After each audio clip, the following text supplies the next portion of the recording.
Welcome my friends, Seven Gray here. Thank you for joining me for this episode today.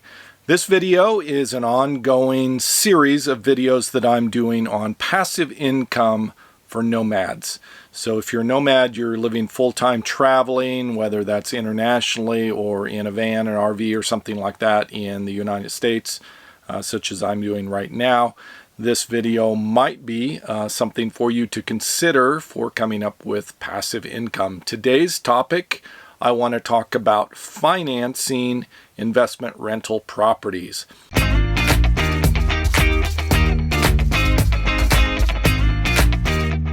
So I currently own 3 very small houses down in the Florida area, which are rented out, and that provides monthly income for me through rent income from those tenants that are living in those properties.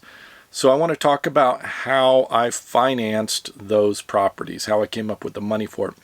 So I'm going to give you 3 tips today on financing, and I'll tell you how I did it and a couple of other options which might be available to you. So first, let's talk about how I went about financing it, and that may or may not work for you. But there's a prime opportunity right now as this video is being filmed in 2019, and that's why I thought I would release this now and give you this tip. It's the same method that I did for financing it. So what you want to do is you want to go to a website, Zillow.com. I'll put a link down below so you can go there, Zillow.com. This is a website that lists a whole bunch of real estate and gives a bunch of information about it. It's also a way that realtors are fishing for people that are shopping or wanting to sell their houses. So there's a lot of spam and marketing that revolves around it. But what I want you to look at is some informational tools that are there. So as an example, I'm going to use a house that I owned in Las Vegas. So let's look at Zillow.com at my property that I owned years ago in Las Vegas and where I made my money. This is Zillow.com, and I brought up a property that I owned in Las Vegas. I lived there for a number of years. I purchased this property back in 2002 and sold it in 2006. So you can see this is probably about 6 blocks or so from the stratosphere in an area of, I don't know, they call these casino boss houses. So this is a 4-bedroom, 2.5 bath, 2,600 square foot house. So the interesting thing to look at, look up your own property, to go down here to the bottom where it says price and tax history, and you can see what the history of the property is. The other thing to look for is up here where it says Zestimate. Zestimate is an estimate from Zillow of what the property's value is right now. So today they're saying, based on other properties that have sold around it, it's worth approximately $457,000. So that's what that property be worth right now. So what I want you to do is look at your property that you may be own right now, if you own a house, and look at that and see what it's valued at, and then figure out what you paid for it, and that would be the difference. That may be a lot of money right now because real estate properties are going up. So if you're thinking about becoming a nomad and you're looking at nomadic life, or if your property is currently rented out, then you may want to look at this and figure out whether that might be a viable option for some great cash. So right now, here's what I want you to look at. I bought this property back in 2002 for $217,000. And then I sold it in 2006 for $400,000.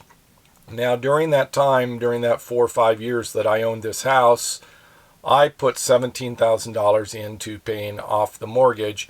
So I walked away from this with a $200,000 check, and that's how I financed my rental properties, is by taking that $200,000 and investing it and buying 3 properties.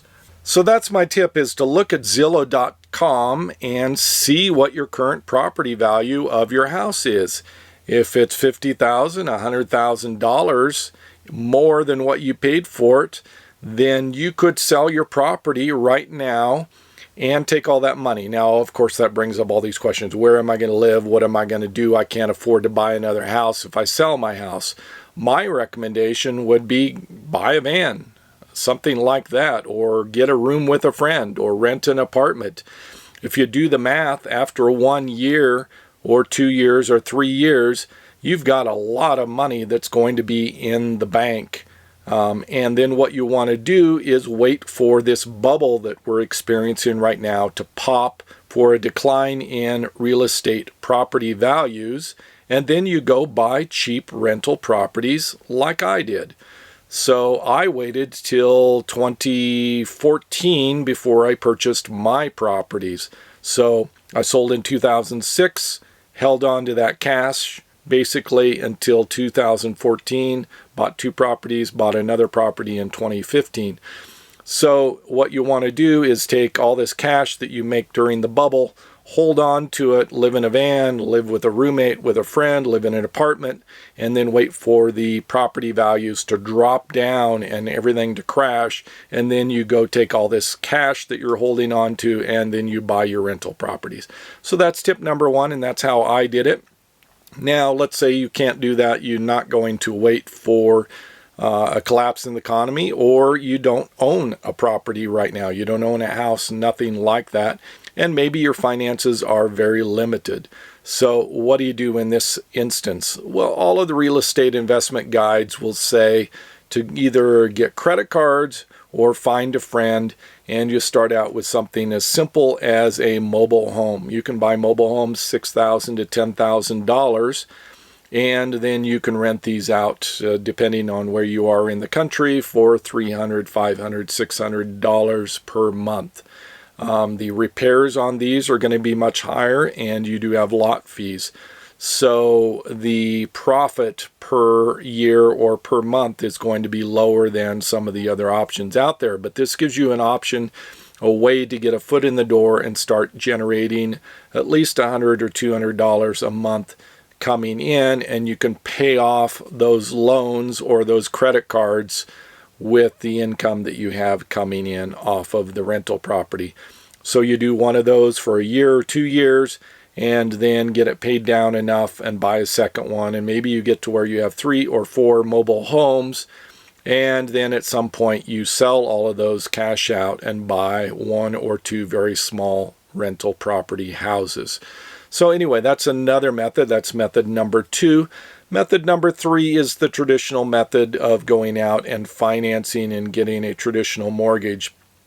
I don't particularly like that option. I'm not a big fan of mortgages from traditional banks. That, of course, is an option if you're financing and your rates are low enough, then definitely that would be a way to go.